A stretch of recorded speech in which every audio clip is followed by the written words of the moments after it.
Aking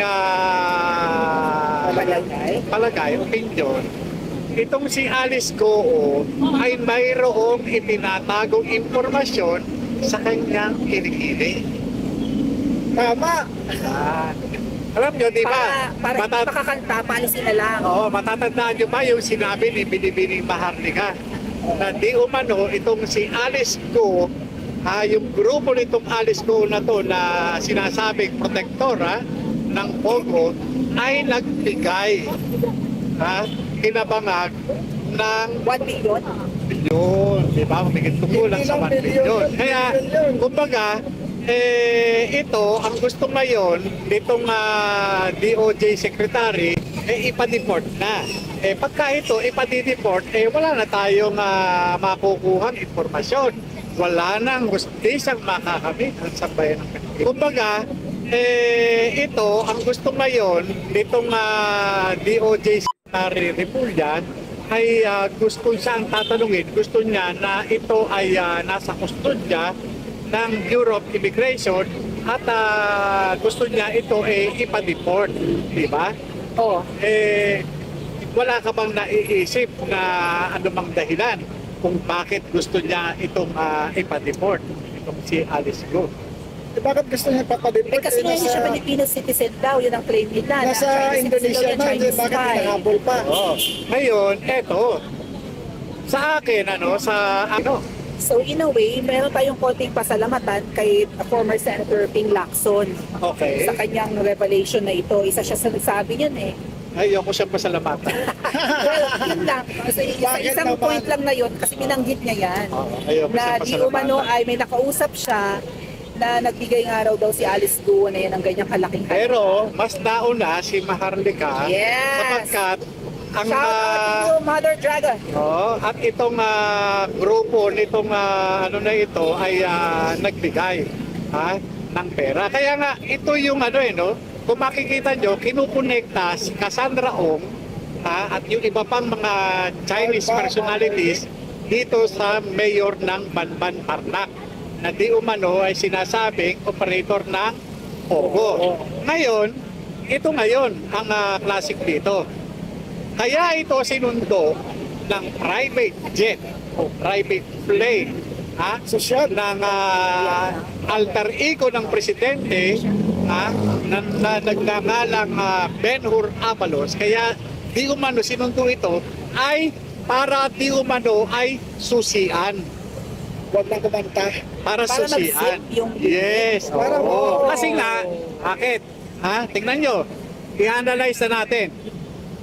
Itong si Alice Goo ay pinaghahanap ng batas gawa ng mayroon siyang order of arrest galing sa Senado. Diba? Kumigtad ito, nagpunta ng ibang bansa. Ngayon, nung makuha siya, eto, sinasabi nga ni Senator Risa Hontiveros na dapat sa Senado makustodiyan. Diba? Dapat makulong sa Senado sapagkat kami ang naunang mag-issue ng order of arrest dahil na-contempt yan. Yes, nag-uunahan. Bakit? Bakit clarification, sir? Bakit Okay. yung Senado ba may kapangyarihan na magpa-aresto na tao? Ganito yun. Si Pogo operator, alleged Pogo operator, ang ginawa, di umano ng mga kasabwat niya, para hindi ma-deport, kinakailangan makasuhan.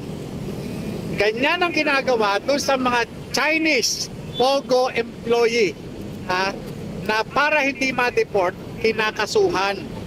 Kinakasuhan yan, pero nagbabayad pa sila sa nagkakaso sa kanila. Bakit? Wow. Kasi pagka ikaw nakasuhan ka at nandito ka sa Pilipinas, ikaw, yung korte may jurisdiction sa'yo. Hindi ka pwedeng ipa-deport. Diba? Ang ikakaso sa'yo, bailable offense. Diba? Kung yan, kung si Alice Goo, maniwala pa ako kung kinasuhan yan ng non-bailable offense. Maniwala pa ako ron. Para saan? Doon sa sinasabing mga natagpuang patay doon sa Pogo. Bakit hindi ikinarga sa kanya yun kung gusto nyo talagang igurgur siya?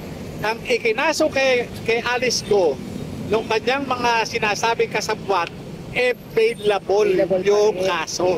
Ibig sabihin, pwede siyang magpiyansa.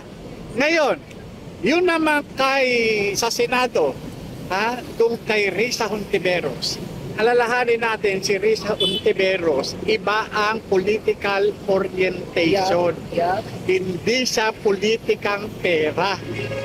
Politikang radikal. Yeah. Ito yung mga nagpapabagsak ng mga gobyerno. Iba. Kung baga, iba yung purpose ng ibang grupo motivation ng iba yan. Nag-iipon sila ng holdings. Nag-iipon sila ng mga information o mga dossier para meron silang panglaban sa mga nakaupo ngayon. Lego! Ang gusto nilang malaman kay Alice Go, kanino ka nagbigay ng goodwill money. Itong mga POGO operators, nagbigay sila para yung kanilang operasyon ay hindi mahinto or payagan. Diba? Pero merong isang POGO genius na nagbigay at tumapat. Ibig sabihin, nag-i-exist ako, pumapasok siya bago. Diba? Para hindi na siya papasukin, tinapatan ko yung binigay niya.